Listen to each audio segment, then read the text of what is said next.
Bonjour, this is Julien the Frenchman who makes French pronunciation videos here on YouTube, and we are looking at how to say the name of this French luxury fashion company. We'll be looking at how to say more interesting and so confusing and so often mispronounced names from fashion too, so make sure to stay tuned for those.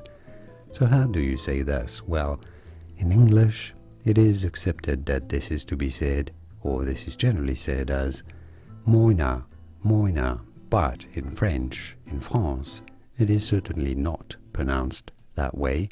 In French it is generally said, well, it is said as Moynat, Moynat. Yes, the T is silent for sure because it's French and last letters generally are silent in French.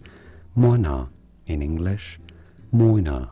And now you know it all. Did you get this? Was this any helpful? Let me know in the comments and by using the like button. Thank you kindly for your support. More videos here on how to pronounce more interesting names from fashion, luxury and beyond.